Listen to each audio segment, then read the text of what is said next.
तो बॉस, अब हम अगले दर्शन की तरफ बढ़ते हैं। नेक्स्ट कैंडिडेट है भगवान श्री वर्तमान महावीर। भगवान वर्तमान महावीर का दर्शन का नाम है जैन दर्शन। यह दर्शन 599 बीसी से 515 बीसी के बीच में लिखा गया था। इसके ऑथर लॉर्ड वर्तमान महावीर थे, जो जैन दर्शन के 24वें तीर्थंकर थे। इस दर्शन के पहले तीर्थंकर ऋषभदेव थे और 23rd तीर्थंकर पार्श्वनाथ थे। अब इनसे जानते हैं कि इनके दर्शन में क्या क्या है जो हमें सीखना है।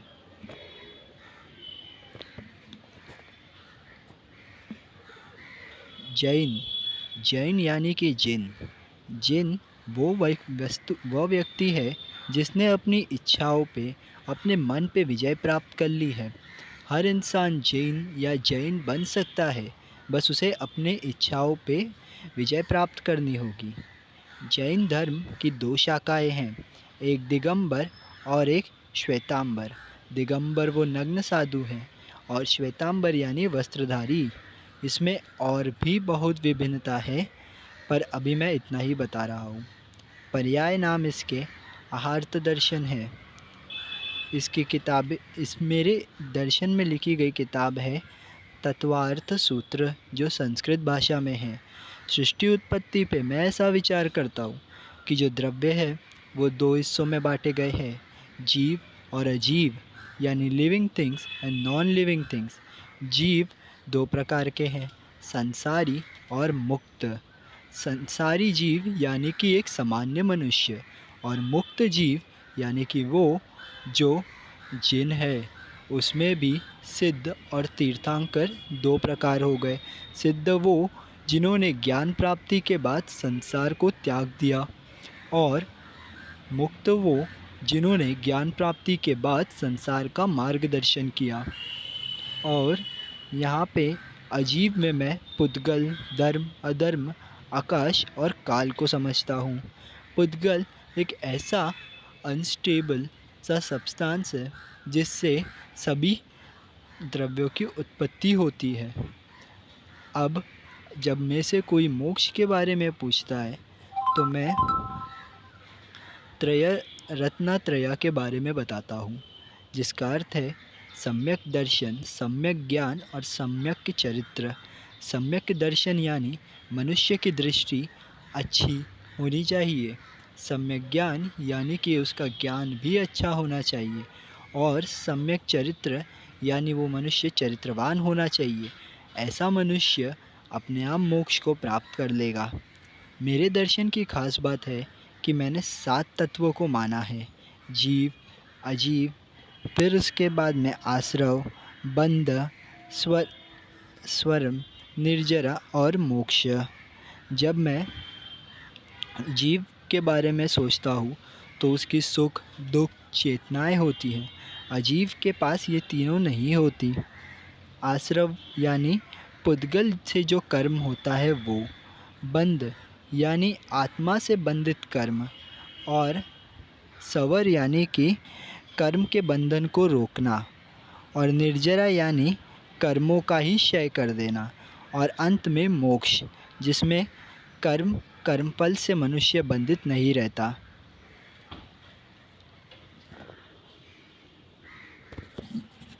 अब जब मुझसे पूछा गया कि पदार्थ कितने हैं तो मैं कहता हूँ 9।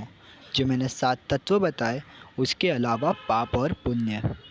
मैंने पंचव्रत लोगों को बताया, जिसमें अहिंसा यानी किसी भी जीव का मन, वचन या कार्य से पीड़ा नहीं पहुंचानी चाहिए।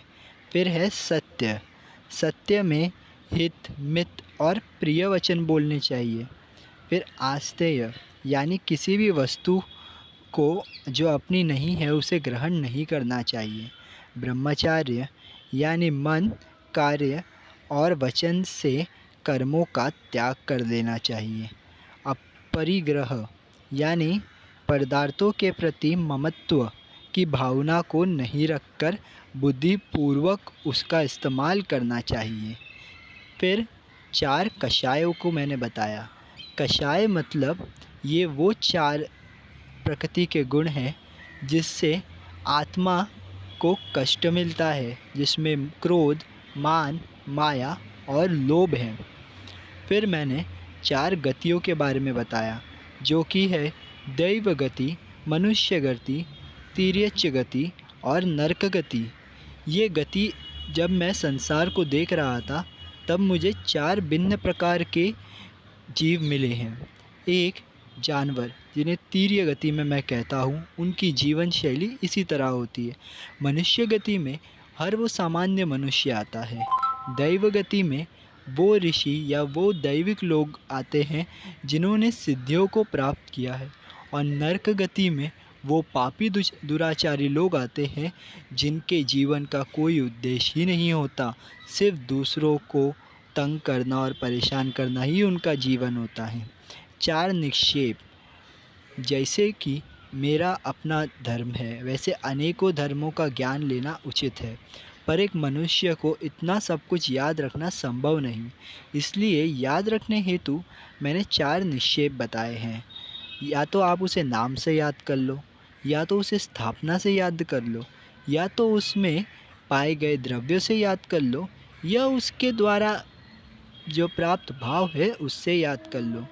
मैं प्रमाणों में 3 प्रमाणों को मानता हूँ: प्रत्यक्ष प्रमाण, अनुमान प्रमाण, आप्तोपदेश प्रमाण। इसके अलावा मैंने 2 वाद दिए हैं, अनेकांतवाद और स्याद्वाद। अनेकांतवाद का अर्थ है, इसे आप ऐसे समझिए कि एक राजा था जिसने कुछ अंधे व्यक्तियों को बुला के हाथी के सामने खड़ा कर दिया। इनमें से किसी ने हाथी को पहले कभी नहीं देखा था, और राजा ने उनसे पूछा कि ये हाथी दिखता कैसा है। तो वो जवाब देते हैं उनके अनुभवों के हिसाब से। जिसने सूंड पकड़ी थी वो कहता है हाथी जो है वो एक सांप की तरह है। जो हाथी के पैर पकड़ा था वो कहा था कि हाथी एक खंबे की तरह होता है। जिसने हाथी के शरीर को छुआ उसने कहा हाथी एक दीवार जैसा है। और जिसने हाथी की पूँछ को पकड़ा उसने कहा हाथी तो एक रस्सी के तरह है। इसी तरीके से इनमें से किसी का भी ज्ञान गलत भी नहीं था, पर पूर्ण नहीं था। इसे ही कहते हैं अनेकांतवाद, यानी अनेक लोगों के पास भिन्न भिन्न प्रकार का ज्ञान होता है, और इनमें से हमें इन ज्ञानों के समावेश से ही असली ज्ञान प्राप्त होता है, जो हमें स्याद्वाद बताता है। स्याद्वाद यानी मेरा ज्ञान मेरे पास, आपका ज्ञान जो आपने अर्जित किया वो सुन के, दोनों के ज्ञान को समझ के एक निष्कर्ष निकालने को ही स्याद्वाद कहते हैं। अब ये रही मेरे जैन दर्शन के बारे में बातें। अब आपके आयुर्वेद से ये भी काफ़ी मेल खाता है, जैसे कि आदि दर्शन। यहाँ पे भी 3 प्रमाणों को जो मैंने माना है वो आपने भी माना है। साद्वित्र यानी कि जो मॉरल वैल्यूज़ मैंने दी थी वो आपने भी मानी है। मोक्ष प्राप्ति की बात को आप भी स्वीकारते हो। अनेकांतवाद के ऊपर भी आपका मत मेरे जैसा ही है, पर कुछ विभिन्नताएं भी आई हैं, जैसे कि मैं नास्तिक दर्शन का हूँ, आप आस्तिक दर्शन के हैं। मैं तीर्थंकर को ही ईश्वर मानता हूँ, आप परमात्मा को ईश्वर मानते हैं। मैं 6 पदार्थ मानता हूँ, आप 9 द्रव्य मानते हैं। मैं मोक्ष के लिए रत्नत्रया मानता हूँ, आप अष्टांग योग को मोक्ष मानते हैं।